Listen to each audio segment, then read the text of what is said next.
sugar. "Now," he said, "take all your favorite truths and secrets, the things you're not sure about, the things you love most in the world, and put them down there." Almost as an afterthought, he added, "Where they'll be safe." "Like you letting me stay up past bedtime?" I peeked between his fingers. "Definitely," he winked.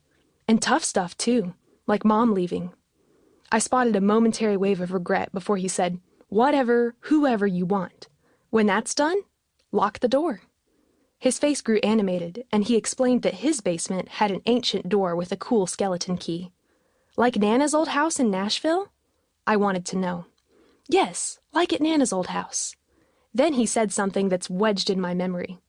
"Imagine there are only 3 keys to the basement, and the people with keys, they get to know about Mom.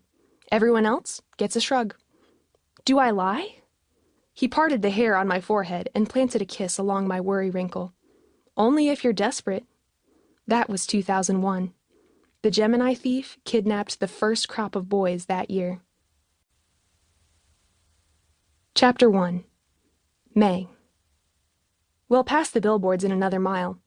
They'll smear by. The 5 of them. Last September, they sprouted in the field along I-65. Their font coal black and Apple Store white, huge block letters that demanded attention from motorists. The quintet is weather-worn now, and as far as advertisements go, can't compete with Bojangles' new spicy chicken sandwich or TriStar's 4-minute ER wait. I'm staring out the passenger window of Nick's Civic, watching the landscape pass, wide-eyed and afraid to blink. They're just ahead, after the water tower. I tap the glass, leaving my fingerprint smudges for him to wipe away later. To appease me, he slows to a honk-worthy speed, and we squint against the rising sun. The Gemini Thief could be anyone. Your father, your mother, your best friend's crazy uncle, some country music star's deranged sister. Anyone. Someone is stealing Tennessee's boys. Report suspicious behavior. A tip line number follows. The byline explains the Check Your Neighbor campaign is funded by families of Gemini victims. These days, the billboards are ants in the rush hour parade. Another bit of empathy fatigue for the daily commute. Unless your whole life is on those signs. Alice McLagan's my cousin. Maybe you know the name. Maybe you don't. In the media, he's nobody yet. To Nick, he's the Kentucky boy among the current 3 missing from Tennessee. To me, he's the million-piece puzzle I've been working since childhood. It's not just me fascinated either. Nearly everyone in Wildwood could reel off 4 or 5 Alice facts without blinking. That's the kind of person he is. Was?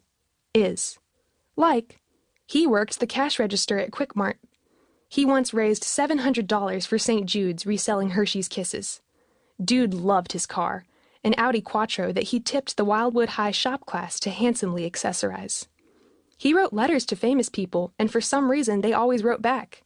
His favorite, and mine, J.K. Rowling. The letters are framed in the Wildwood Library, near the family bathroom. A person isn't a grouping of stats or a list of strange accomplishments. That's reductive and insulting. But take a snapshot of all's life on any day, and you'd love him instantly. Nick returns the Civic to an above-normal speed. I hate what those signs do to you. I like them, I whisper. It's nice to count on something in this case that doesn't change.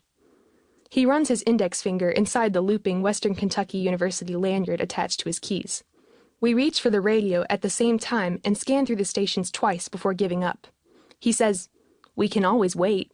Find out on the evening news." Nick makes another loop on the lanyard. The FBI found a body in Baxter, Tennessee this morning.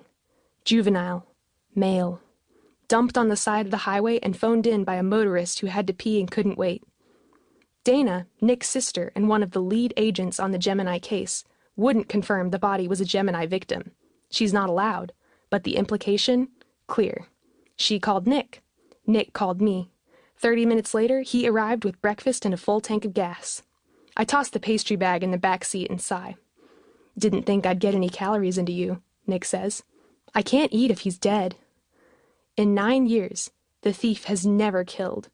Never been violent with the boys, as far as the reports indicate. I clear my throat. "Dana tell you where in Baxter?" Nick shrugs but doesn't look worried.